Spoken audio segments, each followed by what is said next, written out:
बोलो प्राणनाथ प्यारे की जय। वंदो सतगुरु चरण को, करु धनी प्रेम प्रणाम। अशुभ हरण मंगल करण धनी देव चंद्र जी नाम। श्री प्राणनाथ निज मूलपति, श्री महराज सुनाम। तेज कुंवर श्यामा जुगल को, पल पल करू प्रणाम। धनी जी मारा पल पल करूं प्रणाम। बोलो प्राणनाथ प्यारे की जय। चर्चा प्रारंभ होत हैं, सुनो साथ चित दई। भजो राज श्यामा श्री प्राणनाथ, सखी जीवन हमारो श्री महामत कहे साथ जी। भया चर्चा का वक्त, अब तुम सुनियो चित दे। लाल आगे आए बैठे इन तखत, लाल आगे आए बैठे इन तखत। बोलो श्री प्राणनाथ प्यारे की जय। पूर्ण ब्रह्म सच्चिदानंद स्वरूप ધામધણી અક્ષરાથી પરમાત્માની અસીમ કૃપાથી સદગુરુ મહારાજના અપાર આશીર્વાદથી આપણે શ્રી વિતક સાહેબની ચર્ચા કરી રહ્યા છીએ. એમાં અગાઉ જોઈ ગયા કે દિલ્હીમાં શ્રીજીએ લાલદાસજી અને ગોવર્ધનભાઈને એક ખૂબ જ અગત્યના કામ માટે મોકલ્યા હતા કે નજીકમાં જે કોઈ મસ્જિદમાં રહેતા મુલ્લા પાસે જઈ અને કુરાન વિશે ચર્ચા કરવાની. આ બંને સુંદર સાથ જાય છે. લાલદાસજી નામાં જોશ આવી જાય છે અને જોશમાં એ જે કે જાણતા હતા એ બહુ જ જોશીલી વાણીમાં ચર્ચા કરે છે. એની સામે પેલા મુલ્લા એ પણ ઘણી બધી બાબતનો સ્વીકાર પણ કરે છે અને નવું જાણવા પણ મળે છે એમને. અને ત્યારબાદ બહાર નીકળીને ગોવર્ધનભાઈ કહે છે, લાલદાસજી, આપણે આ જે મુલ્લાએ આપણને જે કહ્યું એ આપણે શ્રીજીને કહેવું નથી. આ સાંભળીને લાલદાસજી પણ ગુસ્સે થયા. તમે આવું કઈ રીતે બોલી શકો છો? લાલદાસજીએ વાત સ્વીકારી નહીં. એટલે ગોવર્ધનભાઈ ઝડપથી શ્રીજી પાસે જાય છે. શ્રીજીને પાસે બહુ અલગ વાત કરે છે કે મુલ્લા સાથે જે ચર્ચા કરી એમાં ઘણું બધું જાણવા મળ્યું, આમ હતું આમ હતું. અને પાછળ લાલદાસજી આવીને ઉભા હતા, એમણે પણ કેટલીક બાબતો સાંભળી અને લાલદાસજીને થયું કે મારે શ્રીજીને સત્ય હકીકત જણાવવી જોઈએ. અને એમણે કહ્યું કે મારી સાથે ત્યાં ગોવર્ધનભાઈ આ રીતે કહેતા હતા, વાત તમારી આગળ વાત જુદી કરે છે. આટલું સાંભળતા જ શ્રીજી સ્વામી શ્રી પ્રાણનાથજીની અંદર ખૂબ જ જોશની શક્તિ પ્રગટ થાય છે. એટલી બધી જોશની શક્તિ પ્રગટ થાય છે કે એમના મુખાર બિંદુ પર લાલાશ જોવા મળે, તેજ જોવા મળે. અને એમને થયું કે તમે આ રીતે જાગણી કરશો તો હકીકતની અંદર આપણે જે જાગણી કરવી છે એ કઈ રીતે થશે? અને તમે તો મારા સ્તંભ સમાન સુંદર સાથ છો. અને શ્રીજીએ કહ્યું કે અત્યારે આ જાગરણનું કાર્ય જે છે એ મોકૂફ રાખીએ છીએ અને હું જેને જ્યાં કહું છું ત્યાં એમણે જવાનું છે. દરેકને કામની સોંપણી કરી દીધી. જે નજીકના સુંદર સાથ હતા એમાં લાલદાસજીને કહ્યું કે તમારે સાહિત્યની સેવા સંભાળવાની છે, તમામ ધર્મગ્રંથો છે એનું અધ્યયન કરવાનું. ભીમભાઈ અને મુકુંદાસને કહે છે કે તમારે ઉદય પર જવાનું છે અને ત્યાં જાગણી કરવાની છે. ગોવર્ધનભાઈને કહે છે તમારે સુરત જવાનું છે અને સુરત જઈને જાગણી કરજો. હવે એની સાથે સાથે રાજજી મહારાજની કૃપાથી, રાજજી મહારાજની આવેશ શક્તિથી શ્રીજીએ કેટલીક શક્તિ બધાનામાં પ્રદાન કરી. શેખ બદલ જે સંપૂર્ણ સમર્પિત થયેલા છે શ્રીજીના ચરણોમાં, એમને હુકમની શક્તિ આપી કે જેનાથી ધર્મ કાર્યોના સંકલ્પ જે કે કાર્ય પૂર્ણ થાય. લાલદાસજીને ધાર્મિક ગ્રંથો, તમામ જે શાસ્ત્રો છે, વેદ, કતેબ, આ બધાના જ્ઞાનની શક્તિ આપી, એના રહસ્યો જાણવાની શક્તિ આપી.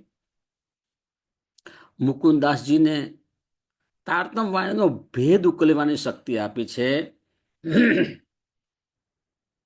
અને ભીમભાઈને તો જાગૃત બુદ્ધિ આપી અને આ બધાને જાગરણનું કાર્ય કરવાનું કહે છે. અને પોતે અનુપ શહેર જવાનો નિર્ણય લે છે. અનુપ શહેર જાય છે, એમની સાથે બધા સુંદર સાથ છે અને એમાં લાલદાસજી તો કાયમ સાથે હોય જ, અને શેખ બદલભાઈ જે છે એ પણ એમની સાથે અનુપ શહેર આવે છે. અને એ જે રાજ્યની જે આ કૃપા જ કહેવાય. મુખ્ય ડાયરેક્ટર છે રાજ્ય મહારાજ છે, અને એ જે ડાયરેક્ટર રાજ્ય મહારાજની અસીમ કૃપાથી શ્રીજી સ્વામી શ્રી પ્રાણનાથજીની અંદર જે જોશ અને આવેશની શક્તિ આવી હતી, એનાથી અનુપ શહેર જતા જતા જ સનંદ વાણી ઉતરવાની ક્રિયા ચાલુ થાય છે. અને અનુપ શહેરમાં સંપૂર્ણ સનંદ વાણી જે છે એ ઉતરી જાય છે. હવે સનંદ વાણી શું છે એ આપણે સમજીએ કે અત્યાર સુધી સનંદ વાણી ઉતરી નથી. હવે સનંદ વાણી ઉતરી છે. જે આપણે સ્વરૂપ સાહેબ કહીએ ને, એમાં એક આ કિતાબ આવે છે સનંદ. હવે સનંદની અંદર શું છે તો સનંદનો પરિચય અહીંયા આપ્યો છે મહારાજજીએ. આપણે વેદોમાં જેને કર્મ, ઉપાસના, જ્ઞાન અને વિજ્ઞાન કહીએ છીએ, એને કતેબમાં એટલે કુરાનની અંદર શું કહે છે તો જો શરિયત, તરીકત, હકીકત ને મારફત, એટલે કર્મને શરિયત કહેવામાં આવે છે, ઉપાસનાને તરીકત કહેવામાં આવે છે, જ્ઞાનને હકીકત કહેવામાં આવે છે, અને વિજ્ઞાનને મારફત કહીએ છીએ. વસ્તુ એક જ છે, શબ્દ જ અલગ અલગ છે. હવે કે છે કે જ્યારે 1000 વર્ષ પહેલા મોહમ્મદ સાહેબ આ ધરતી પર આવ્યા હતા, તે વખતે એમનું સ્થૂળ શરીર અહીં આગળ હતું, પણ એમની સમાધિની અંદર એમની સુરતા ખુદા પાસે પહોંચી ગઈ હતી. અને ખુદાએ 90,000 શબ્દો કયા હતા એમને, 90,000. એમાં જે 30,000 શબ્દો છે એ શરિયતના હતા, બીજા 30,000 તરીકત અને હકીકતના હતા, અને બાકીના 30,000 શબ્દો મારફતના કયા હતા.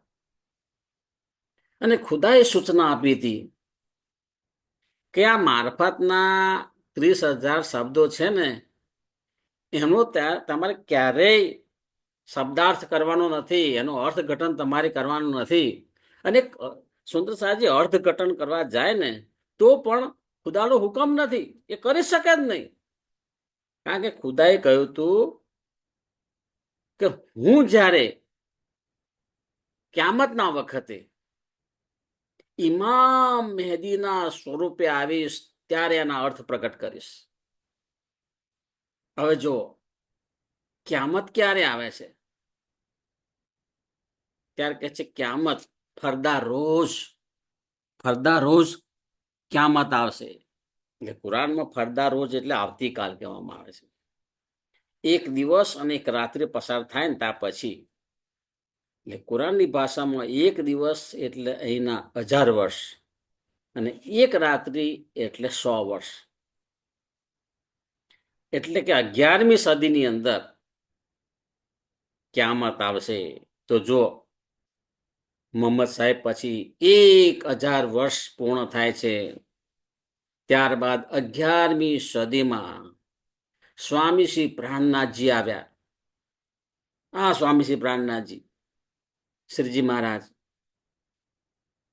અને સનંદ કિતાબ ઉતરી. અહીંયા કન અનુપ શહેરમાં આવ્યા તે વખતે જ સનંદ કિતાબ ઉતરી. આ સનંદ કિતાબ છે એને દુલ્હીન કહેવામાં આવે છે. દુલ્હા કોણ છે? રાજ્ય મહારાજ, એને દુલ્હીન કહેવામાં આવે છે. અને કુરાનને શું કહ્યું છે? એને કુંવારી કિતાબ કહી છે. કેમ? ત્યારે એ તારતમ જ્ઞાન વગર અધૂરી છે. એની કોઈ અર્થઘટન થઈ શકે જ નહીં. તારતમ એ ચાવી છે. એ તારતમની ચાવીથી જ કુરાનના જે ગૂઢ રહસ્યો છે એ જાણી શકાય છે. એટલે જ્યાં સુધી તારતમ જ્ઞાન થી એને ખોલવામાં ના આવે ત્યાં સુધી કઈ ખબર પડે નહીં. એટલે તારતમ વગર એ કુંવારી કિતાબ છે. સુંદર સાહેબજી તારતમ મંત્ર, તારતમ જ્ઞાનનું શું મહત્વ છે એ અહીંયા આગળ સમજવાનું છે. એટલે જ કહે છે કે તારતમ વાણી સંપૂર્ણ વિશ્વના કલ્યાણ માટે છે. કોઈક વર્ગ, કોઈક સમૂહ એના માટે નથી, સંપૂર્ણ વિશ્વના કલ્યાણ માટે છે. અને એનાથી આગળ 14 લોકના બ્રહ્માંડનું કલ્યાણ કરનારી આ જ્ઞાન શક્તિ છે તારતમ વાણી. એ તારતમ વાણીની અંદર હવે અનુપ શહેરમાં સનંદ વાણી ઉતરે છે. શ્રી રાજજીની આવેશ શક્તિથી આ વાણીનું અવતરણ થાય છે. સુંદર સાજી, આ કોઈ મનગણત કહાની હોતી નથી. આવેશ શક્તિ પરમાત્માની આવે છે અને એનાથી જ આ વાણી બોલાય છે. એ રીતે અવતરણ થાય છે. તો આવેશ શક્તિથી અવતરણ થાય અને શ્રીજીની અંદરથી જ્યારે વાણી પ્રગટ થાય ને તે વખતે કઈ શક્તિ કામ કરે છે? જોશની શક્તિ. જોશની શક્તિથી વાણીનું પ્રગટીકરણ થાય છે. જો બંને શક્તિ કામ કરે છે. આવેશ શક્તિ છે પરમધામ સાથે કનેક્શન હોય છે, અને પરમધામ સાથે કનેક્શન હોવાથી પરમધામના જે કઈ નામ ધામ સ્વરૂપ લીલાનું જ્ઞાન છે એ શ્રીજીની અંદર પ્રવેશ કરે છે. અને શ્રીજીના ધામધીમમાં પ્રવેશ થયા પછી જે મુખ દ્વારા પ્રગટ થાય ને, એ મુખ દ્વારા પ્રગટ કરનારી શક્તિ કઈ? ત્યારે જોશની શક્તિ. આ બંને શક્તિથી આ તારતમ વાણી આ જગતમાં આવી છે. એ આપણને તારતમ જ્ઞાન મળ્યું છે. સુંદર સાજી, હવે અહીંયા આગળ કહે છે સનંદ વાણીમાં શું છે? તો સનંદ વાણીની અંદર જે કુરાન છે ને એનું જે સાર તત્વ છે, એના સાર તત્વના 30 પ્રકરણ છે. એટલે જેને કહીએ મારફતનું જ્ઞાન, એ મારફતના જ્ઞાનના 30 પ્રકરણ છે. અને જે અગાઉ કલશ કિતાબ ઉતરી હતી એના કલશની 12 જે ચોપાઈઓ છે એના 12 પ્રકરણ છે. બરાબર ને? એટલે 30 + 12 42 પ્રકરણ. અને આ જે કલશની ચોપાઈઓ 12 પ્રકરણ છે એમાં હિન્દુ ધર્મના સિદ્ધાંતો આપેલા છે. એટલે અહીંયા આગળ સંપૂર્ણ જ્ઞાન એકત્રીકરણ થયું છે એમ કહેવાય. એટલે આ જે એકત્રીકરણ થયેલ જે જ્ઞાન છે, સંયુક્ત જ્ઞાન, એ સંયુક્ત જ્ઞાન રૂપે સનંદ વાણી ઉતરી છે. એ સનંદ વાણી આપણને મળી છે. સુંદર સાથી, વિચાર તો કરો કે 1000 વર્ષ પહેલા મોહમ્મદ સાહેબ દ્વારા જે જ્ઞાન આવ્યું હતું અને તે વખતે એમણે ના પાડી હતી કે આ મારફતનું જ્ઞાન જે છે ને એનો અર્થઘટન તમે કરી શકશો નહીં, ઈચ્છા કરો તો એ હું જઈને પ્રગટ કરીશ. અને ખરેખર જ્યારે કાયમ મુલ્લા ને બોલાવે છે અને એનું અર્થઘટન કરે છે તે વખતે પરમધામના જે 25 પક્ષો છે એનું વર્ણન નીકળે છે સુંદરસાજી. હજુ પણ આ મુગલો શરીયતમાંથી બહાર નીકળ્યા જ નથી. આપણું અહોભાગ્ય છે કે સનાતન હિન્દુ ધર્મનો પાયો છે અને એની અંદર આટલી ખુલ્લી આપણે ચર્ચા આપણને મળે છે. એને આપણે આત્મસાત કરવાનું છે. આપણે કોઈ જાતનો ભેદભાવ રાખવાનો નથી. પરમ તત્વને પામવાનું હોય ત્યારે કોઈ પણ જાતનો ભેદભાવ રખાય નહીં. અને એવી આ સનંદ વાણી આપણને મળી છે. સુંદરસાજી આ જે સનંદ વાણી ઉતરી ને એનાથી એક બાબત સ્પષ્ટ થઈ ગઈ કે જે કઈ સુંદર સાથ વાંચશે ને, સમજશે, એને આત્મસાત કરશે, એ ધર્મના માર્ગેથી ક્યારે ભટકશે નહીં. સંસાર એને કશું ના કરી શકે. સંસારનું દુઃખ એને કોઈ અસર જ ના કરી શકે. જગતના ભેદભાવ, રાગ દ્વેષ, મોહ માયા એને સ્પર્શ કરી શકે નહીં. ત્યાર પછી કે આ સનંદ વાણીના અવતરણથી ઔરંગઝેબ એટલે ઔરંગઝેબનું મહત્વ અહીંયા કેમ લીધું કે એની અંદર જે પરમધામની જે શક્તિ છે, શાકુમાર જે સુષુપ્ત છે, અને એટલે સમસ્યાઓ બધી ઊભી થઈ છે સુંદરસાજી. તો શાકુમાર જે એમની અંદર જે પરમધામની આત્મા છે એમને જાગૃત કરવાનો રસ્તો સ્પષ્ટ થઈ જાય છે. કારણ કે હવે તો બધું એ જે ગ્રંથને માને છે, એ જે ગ્રંથની પૂજા કરે છે, એની અંદર જ એની જ સાબિતી આપીને કહેવાનું કે આની અંદર તો આ મારફતનું જ્ઞાન છે. એ પૂર્ણબ્રહ્મ પરમાત્મા કોને કહે છે? જો આ પૂર્ણબ્રહ્મ પરમાત્માની ઓળખ આની અંદર આપેલી છે. તમે જે શરીયતના નામે જે અધર્મ અને અત્યાચાર ફેલાવી રહ્યા છો એ તદ્દન ખોટું છે. એ આવું આપણે સ્પષ્ટ ડંકાની ચોટ ઉપર કહી શકીશું. આ જે વાણી છે એ વાણીના અવતરણની અંદર જાગ્રત બુદ્ધિનો પ્રકાશ સામેલ થયેલો છે. સુંદરા સાચી જાગ્રત બુદ્ધિ છે એની અંદર, સામાન્ય વ્યક્તિનું કામ જ નથી. એટલે આ વાણી જો શાકુમાર સાંભળશે તો એનો આત્મા સંપૂર્ણ સમર્પિત થઈ જશે. એમાં બે મત નથી. આટલો વિશ્વાસ સુંદર સાથમાં આવી ગયો. એટલે જે જોરશોરથી હવે જાગૃતિનું કાર્ય કરશે. હવે સુંદરસાજી અને શ્રીજી અત્યારે ક્યાં છે? અનુપ શહેરમાં છે. હવે અનુપ શહેરની અંદર અત્યારે સનંદવાણી આવી એટલે એની ચર્ચા ચાલે છે. હવે આ અનુપ શહેરની અંદર એક પાઠક કરી સુંદર સતત હતા, એમને ચૌધરી પાઠક તરીકે ઉલ્લેખ કરેલો છે. ખરેખર પાઠક એટલે બ્રાહ્મણ પરિવાર ના એ સુંદર સત હતા. અને ચૌધરી પાઠક એટલા માટે કહ્યું, ચૌધરી એટલે ગામનો મુખિયા હોય ને એને ચૌધરી કહેવામાં આવે. તો અનુપ શહેરનો આ બહુ મુખ્ય વ્યક્તિ હતા, ખૂબ જ ધનાઢ્ય હતા અને ધાર્મિક ભાવના પણ ઠસ હતી અને શ્રીજી પ્રત્યે સંપૂર્ણ સમર્પિત હતા.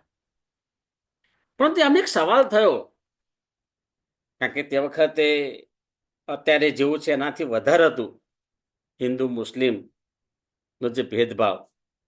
તેમ થયું કે આપણે ખરેખર હિન્દુઓ છીએ અને હિન્દુ થઈ અને શ્રીજી કુરાનની ચર્ચા કેમ કરે છે એ સમજવી પડતી. ભાઈ આટલા બધા શાસ્ત્રો આપણા છે, બરાબર, એનું તમે ઉદાહરણ આપો, એની સાબિતી આપો અને અમને સમજાવો.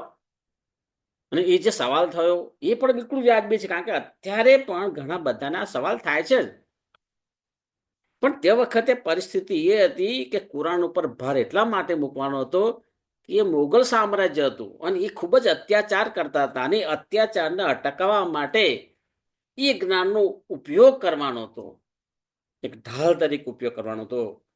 અને જો તમે શું કરી રહ્યા છો એ આયના તરીકે ઉપયોગ કરવાનું હતું. એમને આત્મદર્શન કરાવવાનું હતું. સ્વાભાવિક છે, ચર્ચા તો કરવી જ પડે, બધાને જાગૃતિ કરવી જ પડે, અને તો જ એ જ્ઞાન શાકુમાર સુધી પહોંચે. તો એ સવાલ થયો એમને. પરંતુ તમે સુંદર સાજી વિચાર કરો, આ જે ચૌધરી પાઠક છે જો ચર્ચા સાંભળવા ગયા હતા ત્યાં આગળ સવાલ નથી કર્યો. કેટલો વિવેક છે અહીં આગળ સમજવાનું છે. આપણે તો તે વખતે જ બરાબર પૂછી નાખીએ અને ઉભા થઈને હારતા થઈએ, એવું નથી કર્યું. અહીં આગળ એમણે શ્રીજીને વિનંતી કરી કે મારા ઘરે પધરામણી કરો. અને પોતાના ઘેરે શ્રીજી પધારવાના છે તો એમની જે પધરામણી માટેની જે એની બેઠક વ્યવસ્થા છે ને, સુંદરસાજી એટલી ભવ્ય બનાવીને જબરજસ્ત, ખૂબ જ પ્રેમ ભાવથી આખો પરિવાર લાગી ગયો. અને વાસ્તે ગાસ્તે શ્રીજીને પોતાને ઘેર લાગ્યા છે. અને એ જે એમનું જે શોભાયમાન આસન હતું એમાં શ્રીજીને બિરાજમાન કરે છે. શ્રીજીએ ચૌધરી પાઠકની સામું જોયું અને એમનો મનોભાવ સમજી ગયા.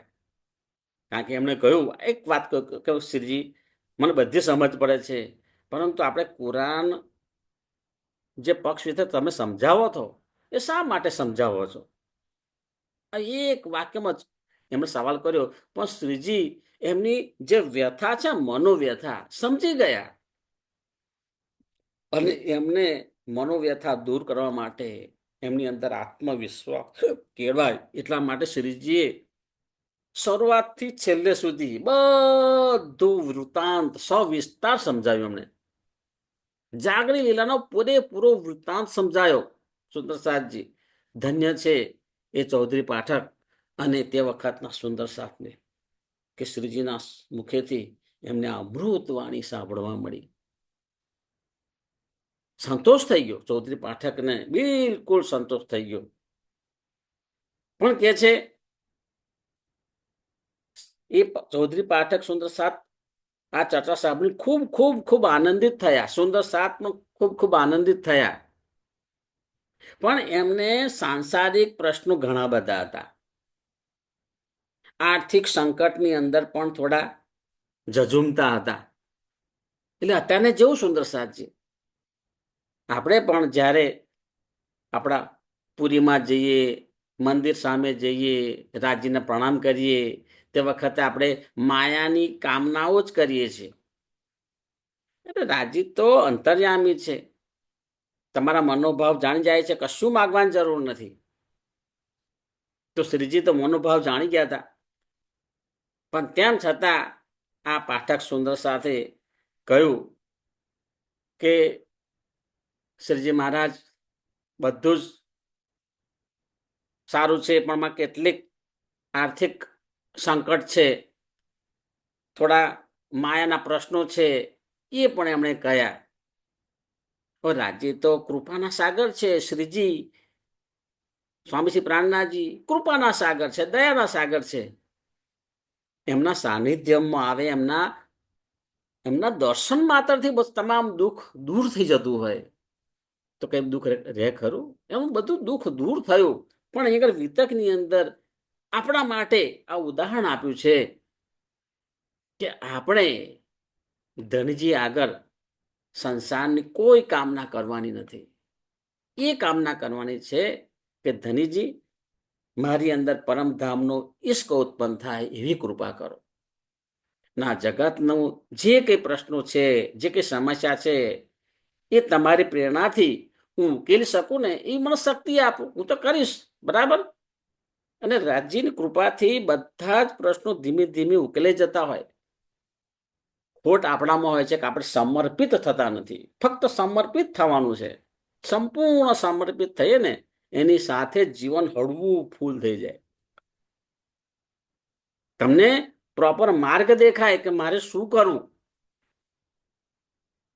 તો એ અહીંયા સમજાવવા માંગે છે. તો એ સંસારની પરેશાનીમાંથી મુક્ત થવા માટે શ્રીજીને પ્રાર્થના કરવા લાગ્યા. તો અહીંયા કે છે પાઠક સુંદર સાથ જે છે એમનું ઉદાહરણ આપ્યું છે. પરંતુ આપણે એમાંથી બોધ લેવાનો છે કે આપણે ફક્ત સંસારની જ કામના કરીએ છીએ. એટલે થાય સંસારમાં છીએ, સંસારની સમસ્યા હોય, સંસાર માટે કામ પણ આપણે કરવાનું હોય, ફરજ હોય, ફરજ બજાવવાની હોય. એમાં મહારાજજી ના નથી પાડતા. પણ એની સાથે સાથે એક જ વિભાગ વિશે તમે જુઓ અને ખરેખર હકીકતમાં ધર્મ એટલે શું, આધ્યાત્મ એટલે શું, તારતમ જ્ઞાન એટલે શું, એનું જે ખરેખર સાર તત્વ છે એ જ આપણે સમજીએ નહીં તો કઈ રીતે ચાલે. તો સાર તત્વ એ છે કે આપણે તારતમ જ્ઞાન મેળવ્યા પછી આપણી અંદર પ્રિયાજી માટે તડપ ઉત્પન્ન થઈ છે કે કેમ? જો ઉત્પન્ન નથી થઈ તો આપણે અધૂરા છીએ. સમાજના કલ્યાણ માટે અંદરથી ઈચ્છા થાય છે કે યોગદાન આપવાની. સુંદર સાથની જાગણી માટે પણ એવું થાય છે કે ના, મારાથી જે બને હું પ્રયત્ન કરું. પેલા હું જાગું અને મારા સંપર્કમાં જે સુંદર સત્તા આવે એને હું પ્રેમથી જગાવવાનો પ્રયત્ન કરું. એવી તડપ થાય છે ખરી. એ સુંદર સાથની સેવા જ છે. આપણે જાગરણનું કાર્ય કરીએ ને એ ખરેખર મોટામાં મોટી સુંદર સાથની સેવા છે. અને સુંદર સાથની સેવા કરીશું ને તો ધનજી આપણી ઉપર ખુશ રહેશે અને આપણી અંદર પરમધામનો ઈશ્ક ઉત્પન્ન થશે. અને એકવાર પરમધામનો ઈશ્ક ઉત્પન્ન થયો એટલે બેઠે ઘર જાગે ધામ. બસ આ સમજવાનું છે સુંદર સાથજી. પછી બીજું આગળ શું કે છે કે અહીં આગળ અનુપ શહેરમાં સનંદ વાણી ઉતરી છે. એટલે શ્રીજી શેખ બદલભાઈ એમની પાસે જ છે. એમને આદેશ આપ્યો કે આ જે સનંદ વાણી છે એ લઈને જે તમે દિલ્હી જાઓ અને ઔરંગઝેબ સુધી આ જ્ઞાન પહોંચાડો. બસ આટલો જ આદેશ આપ્યો છે. અરે સુંદર શાહજી આદેશ મળતા જ શેખ બદલભાઈ એના સંપૂર્ણ અંગની અંદર જાણ જોશ ને આવેશ શક્તિ આવી ગઈ હોય, બરાબર. અને એટલા બધા હર્ષિત થઈ ગયા કે શ્રીજીનો આદેશ મળ્યો છે, બરાબર, અને મને મળ્યો છે. તરત જ એમણે શું કર્યું કે શ્રીજીએ જે સનંદ પુસ્તક આપ્યું સરસ વ્યવસ્થિત રીતે જે એમણે ફોલ્ડ કરી અને પોતાના મસ્તક ઉપર લીધું છે, એની ઉપર રૂમાલ ઢાંક્યો, એની ઉપર ફૂલહાર પણ કર્યો છે અને મસ્તક ઉપર મૂકીને બેગમાં નથી લીધું, થેલીમાં નહીં લીધું, મસ્તક ઉપર મૂક્યું છે. કારણ કે એમને મહત્વ ખબર છે સનંદ એટલે શું. મસ્તક ઉપર લઈ અને ત્યાંથી ચાલીને નીકળી પડ્યા. મસ્જિદ જાય છે દિલ્હીમાં. સુંદર સાજી તે વખતે રમજાન મહિનો ચાલતો હતો અને રમજાન મહિનાના 15 દિવસ તો પૂર્ણ થઈ ગયા હતા. અને એમાં પણ અગાઉ આ એની આગાહી છે જ, મોહમ્મદ સાહેબ દ્વારા હદીસોમાં જણાવ્યું છે જ કે ઇમામ મેદી પ્રગટ થશે, તેના પ્રથમ અઠવાડિયામાં સૂર્યગ્રહણ થશે અને બીજા અઠવાડિયામાં ચંદ્રગ્રહણ થશે. એ પ્રમાણે થયું. આ જે 15 દિવસ થયા ને એ 15 દિવસ રમજાન મહિનો હતો, એમાં પ્રથમ અઠવાડિયામાં સૂર્યગ્રહણ થયું અને બીજા અઠવાડિયામાં ચંદ્રગ્રહણ જે નિશ્ચિત હતું એ પ્રમાણે થયું. આવું ક્યારેય થયું નથી. અને પાછું આવું હદીસોમાં અગાઉથી જાણ કરેલી છે. અને ઇમામ મેદી આ વખતે પ્રગટ થયા છે. સ્વામીજી પ્રાણનાથજી એ જ ઇમામ મેદી, એ જ બ્રહ્મ પરમાત્માની આવેશ શક્તિ એમની અંદર છે અને વાણી અવતરણ થઈ રહી છે. આવું અગાઉ ક્યારેય થયું નથી અને ક્યારેય થશે પણ નહીં. આ એવો સમય છે આપણને. તો આ શેખ બદલભાઈ આ રીતે આવે છે અને ક્યાં જાય છે? દિલ્હીમાં આવેલી જામા મસ્જિદ પાસે જાય છે. હવે જામા મસ્જિદની અંદર તમે જુઓ એટલી બધી ભીડ હતી, પગ મૂકવાની જગ્યા નહીં, બહુ જ ભીડ હતી. બાજુમાં એક જગ્યા એમણે શોધી લીધી જ્યાં લોકોની અવર જવર ઘણી હતી. ત્યાં એક બાજુ બેસીને એ સનંદવાણી ગાવા લાગ્યા. અને એ શુક્રવારનો દિવસ હતો. સુંદર સાચી જોરશોરથી સનંદવાણી ગાય છે. પણ હકીકતમાં શું તો કે આ જે ભીડ હતી અને ભીડની અંદર ક્યારેય મનને શાંતિ હોતી નથી. બધા ભાગદોડ કરતા હોય, બહારથી અંદર, અંદરથી બહાર, એકબીજાને શોધતા હોય પેલો ક્યાં છે, પેલો ક્યાં છે. હા, અને એમને જે એમાં પણ જે કામનાઓ લઈને બધા દોડા દોડ કરતા હોય ને બધાના મન અશાંત હતા. અત્યારે પણ ક્યારેક આપણને જોવા મળે, ભીડ જોવા મળે, મોટા ભાગની ભીડ, એટલું બધું ભીડ હોય, ભીડ તંત્ર, એમાં કેટલાય સુંદર સાથને વાગે ઘાયલ થાય. જો સુંદર સાથ, સુંદર સાથ નું માંસ કોઈ વખત વધી જાય, પણ તે વખતે શિસ્ત જાળવવાની એ આપણી જવાબદારી છે. અહીં આગળ બધાનું મન અશાંત છે અને આ બધા શરિયતના બંધનમાં છે. તો શરિયતને કારણે કટ્ટરપંથી એમનો વ્યવહાર જોવા મળે છે. શેખ બદલભાઈ ગાય છે ખરા, એનું સામું લોકો જુએ છે પણ ખરા, અને ચાલ્યા જાય છે. કેટલાક થોડી વાર ઉભા રહે છે અને સાંભળે છે, પરંતુ કશું બોલતા નથી. જ્યારે કેટલાક એવા છે કે સાંભળે, વાતને સમજે છે અને સાચું પણ લાગે છે કે ના ના ખરેખર આ તો બહુ અગાધ જ્ઞાન છે. પરંતુ પછી એ બહાનું કાઢે છે કે શેખ બદલભાઈ, આપકી બાત સચ છે, તમારી વાત સાચી છે, પરંતુ હિન્દુસ્તાની ભાષામાં લખેલું છે ને હિન્દુસ્તાની ભાષામાં છે એટલે અમારું આ શરિયતનો કાનૂન છે ને એને માનવા માટેની પરમિશન આપતું નથી.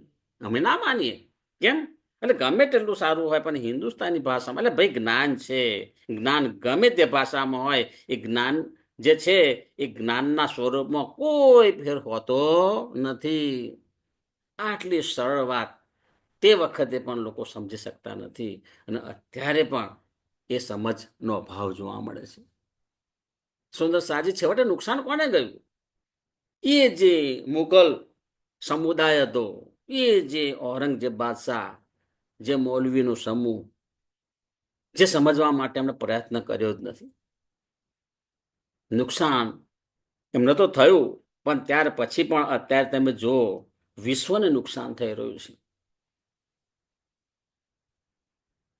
એટલે આમાંથી આપણને ઘણું બધું જાણવા મળે કે જ્યારે ખરેખર આપણને આવું જ્યારે જ્ઞાન મળતું હોય ને તે વખતે આપણી અંદર જે કંઈ કચરો છે ને બધો બાજુ મૂકી દેવો જોઈએ. જે કંઈ માન્યતાઓ છે બાજુ મૂકી દો, અને ત્યાર પછી મન ખુલ્લું કરી અને સાંભળવાનું છે, સમજવાનું છે. હા, ત્યાર પછી તમારો કંઈ પ્રશ્ન હોય તો તમે રજૂ કરી શકો છો, એનું સમાધાન થાય. પણ તમે સાંભળવા જ માંગતા નથી તો પછી એનું સોલ્યુશન કઈ રીતે આવે? પ્રશ્નો વધતા જ રહે ને. અત્યારે પરિસ્થિતિ આ જ હોય છે કે હું જ સાચો, હું જ બુદ્ધિશાળી, મને જ બુદ્ધિ છે, મારા જેવું કોઈ નહીં. એવી અહંકાર અને અજ્ઞાનતાની અંદર તમે ક્યાં સુધી ફસાયેલા રહેશો? નુકસાન છે. ક્યારે એનાથી વ્યક્તિનો, પરિવારનો કે સમાજનો ઉદ્ધાર થયો નથી. બધાના હિતનો વિચાર કરવો પડે છે. આ માયાનો પ્રભાવ જ છે એક જાતનો, કે તમે પરમધામની આત્મા છે અને પરમધામની આત્મા આ જગતની અંદર એની ફરતે માયાનું આવરણ એટલું બધું ફરી ગયું છે કે એની બુદ્ધિ છે ને એ માયા કઈ રીતે વધારમણ મળે એની અંદર જ રચી પચી રહે છે. એ ક્યારે તૃપ્ત થવાની નથી. સુંદર સાહેબજી, બિલકુલ સત્ય વાત કહું. એ જે અતૃપ્તિ છે ને, અંદર રહેલી અતૃપ્તિ ક્યારેય તૃપ્ત થવાની નથી. એક જ રસ્તો છે કે પોતાના સ્વ સ્વરૂપને ઓળખવું. પોતાના સ્વ સ્વરૂપને જ્યારે ઓળખીશું ને તે વખતે સંપૂર્ણ આપણને તૃપ્તિનો અનુભવ થશે, સંપૂર્ણ નિર્ભયતા લાગશે, સંપૂર્ણ રીતે નિર્વિકાર બની જઈશું, આત્મભાવનો અનુભવ થશે, સાચી સુખ શાંતિ કોને કહેવાય એનો અનુભવ થશે. સુંદર સાહેબજી, અને ધર્મનો માર્ગ આ જ શીખવા છે. ધર્મ એના માટે છે. ધર્મ ધારણ કરીએ એટલે આપણને મુક્તિનો અહેસાસ થવો જોઈએ, થવો જોઈએ, થવો જોઈએ. જો નહીં થતો, હા, તો કંઈક ખોટ છે, કંઈક આપણી માન્યતામાં ભૂલ છે, કંઈક સમજવામાં ભૂલ રહી ગઈ છે. તો એ અહીંયા આગળ આપણે સમજવાનું છે. એક સરસ ઉદાહરણ આપ્યું છે કે એક વિદ્યાર્થી ખૂબ જ હોશિયાર હતો. બહુ સરળ ઉદાહરણ. હંમેશા એ ડિસ્ટિંક્શન માર્ક લાવે, પહેલા ધોરણથી 12મા ધોરણ સુધી. અને મોટે ભાગે 12મા ધોરણમાં જ વિદ્યાર્થીઓનું પરિણામ ગબડતું હોય છે. તો આ પણ એક ઉદાહરણની અંદર કહ્યું કે એક વિદ્યાર્થી 12મા ધોરણ સુધી ખૂબ જ સારું પરિણામ લાવતો હતો. ત્યાર પછી ઉચ્ચ શિક્ષણની અંદર એના માટે કોલેજ જાય છે. તો કોલેજમાં ગયા પછી એનું રિઝલ્ટ બગાડવા લાગ્યું. બરાબર, એકદમ એવરેજ વિદ્યાર્થી થવા લાગ્યો. અને એમ કરતા કરતા એના પાસ થવાના પણ ફાંફા થવા માંડ્યા. તપાસ કરી એના પેરેન્ટ્સે કે ભાઈ શા માટે આવું થયું. તો તપાસ કરતા ખબર પડી કે ખરાબ મિત્રોની સોબતની કારણે એનો અભ્યાસ બગડ્યો છે. બહુ જ મોટું કારણ છે. અત્યારે આપણા વિદ્યાર્થીઓનું, આપણા સમાજના બાળકો કોના સંપર્કમાં છે, એના મિત્રો કોણ છે, એ આપણે બરોબર જાણવાનું હોય છે. કારણ કે બધો કચરો ત્યાંથી આવે છે. આપણે તો સારું જ શીખવતા હોઈએ છીએ, પણ કચરો બહારથી એના મગજની અંદર આવતો હોય છે. તો અહીંયા આગળ પણ એનો અભ્યાસ બગડ્યો. પછી એના જે માતા પિતા હતા એમણે એના ટીચરને જાણ કરી કે ભાઈ તમારી સાથે પેલા ભણતો હતો તે વખતે તો બહુ સરસ એનું રિઝલ્ટ આવતું હતું, પરંતુ અત્યારે તેને પાસ થવાના ફાંફા છે. ત્યારે શિક્ષક કહે છે કે સારું, તમે એને મારી પાસે મોકલજો, મારી રીતે એને સમજાવીશ. જો શિક્ષક છે એવું સરસ જ્ઞાન આપશે ને, એની અંદર રહેલું બધું કચરો સાફ કરી નાખશે. એના વિદ્યાર્થીને શિક્ષક માટે એટલી શ્રદ્ધા છે. એટલે વિદ્યાર્થી શિક્ષક પાસે ગયો. હવે શિક્ષક છે ને એ સાયન્સનો ટીચર હતો, એટલે એને પ્રેક્ટિકલ કરીને સમજાવવામાં રસ વધારે રહ્યો. કારણ કે વાતોની અંદર એને નહીં સમજ પડે, એટલે કે સ્મશાન લઈ ગયા એ વિદ્યાર્થીને. ને સ્મશાનની અંદર જોયું તો ઘણા બધા પેલા અગ્નિદાહ આપ્યો હોય, તો પછીથી પેલા અંગારા હોય ને, એ અંગારાને એમણે શું કર્યું, ચીપિયાથી બહાર કાઢી અને બહાર માટીમાં નાખે અને માટીમાં રગ દોડે. તો એ અંગારો જ્યારે બહાર કાઢતો હોય ને તે વખતે લાલ હોય, પણ જ્યારે માટીમાં એને રગ દોડે ત્યારે એ ઠંડો પડી જાય અને કાળો પડી જાય. ફરીથી પાછા એ અગ્નિમાં નાખે ત્યારે લાલ બની જાય. એટલે પેલા વિદ્યાર્થીએ કહ્યું કે સમજ ના પડે કે તમે શું કહેવા માંગો છો. તો કે છે આના ઉપરથી આપણે બોધ લેવાનો છે કે તું પણ ઓરિજિનલી લાલ છે, તારી અંદર શક્તિઓ ખૂબ છે, પરંતુ ખરાબ સોબતને કારણે તું કાળો પડી ગયો છું. હવે આ ખોટી સોબતોને તું છોડી દે, જાગ્યા ત્યાંથી સવાર બધું છોડી દે અને તું તારા ધ્યેયને, લક્ષ્યને હંમેશા યાદ રાખ. અને તારું ધ્યેય છે એને યાદ રાખી અને તું મહેનત કરવાનું મંડી પડ. બધા જ વિચારો મગજમાંથી કાઢી નાખ અને એમ કરતા કરતા તું લાલ બની જઈશ. એટલે કે તારામાં અગાઉ જેવી શક્તિ હતી એ શક્તિ વાપસ આવી જશે અને તારું રિઝલ્ટ જે બગડી રહ્યું છે એ રિઝલ્ટ પણ સુધરી જશે. સુંદર સાહેબજી, અહીંયા આપણે બોધ લેવાનું છે કે આપણે પણ આપણા પણ ગુજરાતની અંદર સૌ પ્રથમ શ્રી 5 નવતનપુરી ધામ, પદ્માવતીપુરી ધામ, ત્યાંથી બધા જે ધામી ભાઈઓ પ્રચાર પ્રસાર કરવા માટે આવ્યા હતા. શરૂઆતની અંદર 42 મંદિરો તરીકે ઓળખતા હતા. એટલે એ 42 મંદિરના જે વડવાઓ સીધા સ્વામી શ્રી પ્રાણનાથજી સાથે કનેક્ટેડ બ્રહ્મુનિઓ હતા. અને એ જે પરિસ્થિતિ છે, એ જે એમનું જે જાગરણનું કાર્ય આપણે આગળ ધપાવવાનું છે. હવે એ આપણું મુખ્ય પરમ ચરમ કાર્ય એ છે, લક્ષ્ય એ છે, પરંતુ એ લક્ષ્યથી આપણે ભટકી ગયા છીએ. અને માયાના કાર્યો આ જગતની અંદર સંસારમાં રહીએ છીએ, સંસારના કાર્યો કરવા પડે, માયાના કાર્યો કરવા પડે, બરાબર, સંપૂર્ણ એ બાબત આપણે સ્વીકારીએ છીએ. પરંતુ આપણે માયાના આવરણથી એટલા બધા કાળા પડી ગયા કે તારતમ વાણીને સમજવા માટેનો સમય જ નથી. ભાઈ તારતમ વાણી તો સમજવી પડશે. અને તારતમ વાણી આપણે સમજીશું, આત્મસાત કરીશું, સ્વસ્વરૂપનું આપણું જ્ઞાન એકવાર થવું જોઈએ. ત્યાર પછી માયાના કાર્યો કરો ને, કોણ ના પાડે છે?